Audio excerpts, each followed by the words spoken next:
క్రీస్తునందున్న ప్రియులకు ప్రేమతో వందనాలు తెలియజేయుచున్నాను. ఈరోజు దేవుడు మనకు చేస్తున్న వాగ్దానం ఏమిటనగా సామెతల గ్రంథము 16వ అధ్యాయము 3వ వచనం. నీ పనుల భారము యెహోవా మీద నుంచుము, అప్పుడు నీ ఉద్దేశ్యములు సఫలమగును. ఆమేన్. నా ప్రియమైన సహోదరి సహోదరులారా, ఈ లోకంలో జీవిస్తున్న మనమందరము కూడా మన కుటుంబం నిమిత్తము కానీ, దేవుని సేవ నిమిత్తము కానీ, పిల్లల భవిష్యత్తు నిమిత్తము కానీ, ఇలాగ అనేకమైన వాటి మీద అనేక ఉద్దేశములు కలిగి జీవిస్తున్నాం. ఆ ఉద్దేశమును నెరవేర్చుకోవటం కోసం అనేక రకాలుగా కష్టపడుతూ ప్రయాసపడుతూ ఎన్నో పనులు తలపెడుతూ ఉన్నాం. కొన్నిసార్లు మనం తలపెట్టిన పని సఫలము కాదేమో అని, ఆ పని చేయటానికి మన జ్ఞానము, మన శక్తి, మన దగ్గర ఉన్నటువంటి బలము సరిపోక కొన్నిసార్లు ఇబ్బంది పడుతున్నాము కూడా. అయితే మనం ఆరాధిస్తున్న దేవుడు మన పాప భారమును మాత్రమే మోయివాడు కాదు, మన పనుల భారమును కూడా మోసి మన ఉద్దేశ్యములు సఫలపరచగల దేవుడు. కాబట్టి మాటలు వింటున్న ప్రియ సహోదరి సహోదరులారా, మీ ఉద్దేశ్యములు మంచివైతే, మీరు చేస్తున్న పనులు వాక్యానుసారమైనవైతే దేవుడు తప్పకుండా మీకు సహాయం చేస్తాడు.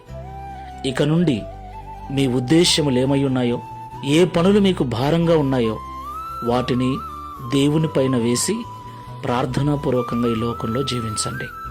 ఆయనే మీ పనుల భారమును భరించి మీ ఉద్దేశ్యములను సఫలపరిచి మిమ్మల్ని సంపూర్ణ ఆనందము చేత నింపుతాడు. ప్రార్థన చేసుకుందాం. జీవము కలిగిన యేసుక్రీస్తు ప్రభువా, పరిశుద్ధమైన తండ్రి, మీకు స్తోత్రాలు చెల్లిస్తున్నాం. ఈ ఉదయకాల సమయంలో మాతో మాట్లాడిన ప్రతి మాటను బట్టి స్తోత్రాలు. అవునయ్యా, ఎన్నో ఉద్దేశాలతో ఎన్నో రకాల పనులు కలిగి వాటిని చేయలేక కొన్నిసార్లు ఓడిపోతూ ఉన్నాం, నిలబడిపోతూ ఉన్నాం. అయితే మేము ఆరాధిస్తున్న మీరు మా పాప భారమును మోయటమే కాకుండా మా పనుల భారమును కూడా, కుటుంబ భారమును కూడా, సేవా భారమును కూడా మోయగలవారని, మా ఉద్దేశములను సఫలపరచగల దేవుడని మాతో మాట్లాడినందుకు స్తోత్రాలు.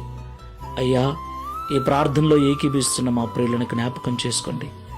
ఎవరెవరైతే మంచి ఉద్దేశములు కలిగి మంచి పనులు చేస్తూ కూడా ఆ పనులు చేయలేక బలహీనులై ఓడిపోతూ ఉన్నారో వారికి చేయూతనిచ్చి నిలబెట్టి ధైర్యపరిచి వారి ఉద్దేశమును సఫలపరిచి ఈ దిన వాగ్దానమును మా అందరి జీవితంలో నెరవేర్చి మీ నామమును మహిమపరచుకొనమని యేసు నామములో ప్రార్థించి వేడుకుంటున్నాము తండ్రి.